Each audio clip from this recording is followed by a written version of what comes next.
Eto ang pinaka-importanting balita sa lahat ng naging topic natin sa kulitan na. Dennis Trillo's TikTok hack.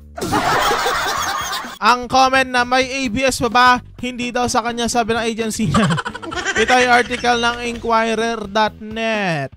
Dennis Trillo's management, Aguila Entertainment, said Trillo's TikTok page had been hacked and that a comment from his account making a subtle jab against ABS-CBN was not his. So, nahack daw ang TikTok at iba ang nag-comment sa account ni Dennis Trillo.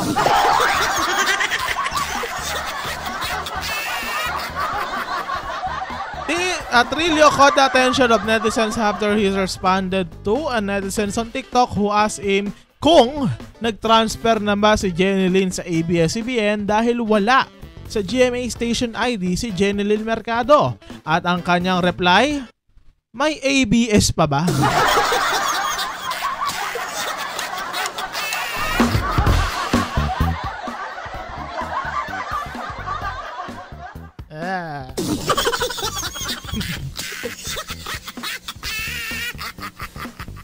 So sa mga gusto makakita nung screenshot ng comment, ito yun, nasaan na yung ano ko?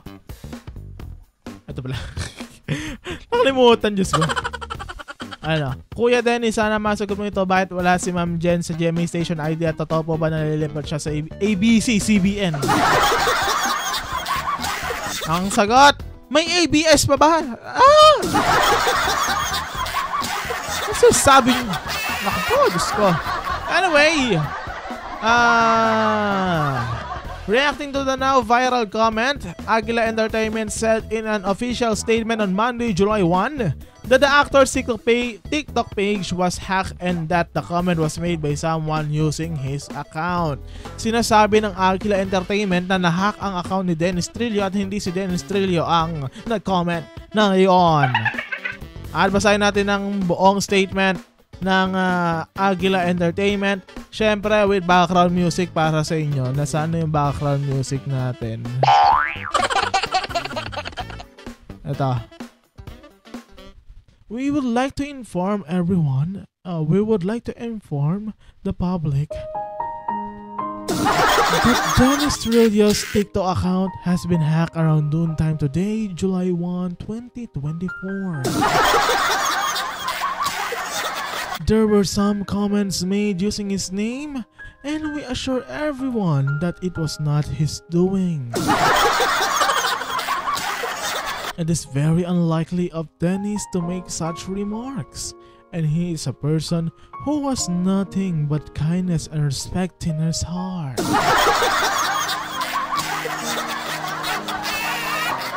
We are currently fixing the matter to avoid this incident from happening again. Thank you. Happy shopping! Here what SM? May SM.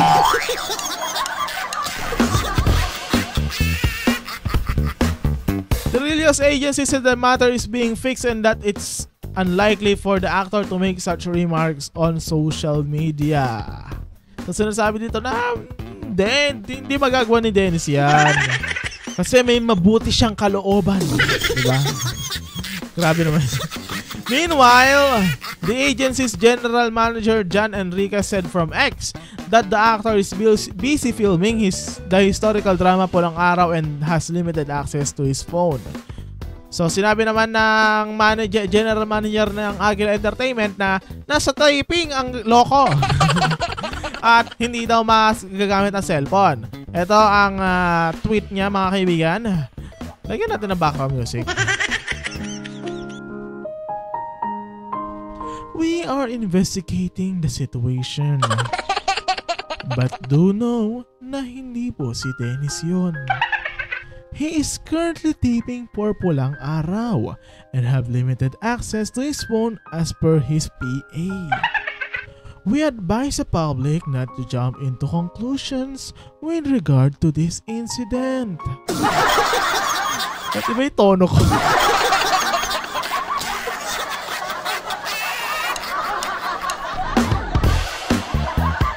Trillo himself has yet to address the incident as of this writing. Meanwhile, the comment section of his TikTok page is currently switched off.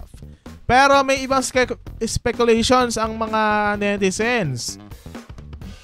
Kung hack nga yung account ni Dennis Trillo, ba't yun pa yung ginawang hacking? Diba? Kung hack ang account ni Dennis Trillo, panigurado maglalabas sa scandal yan.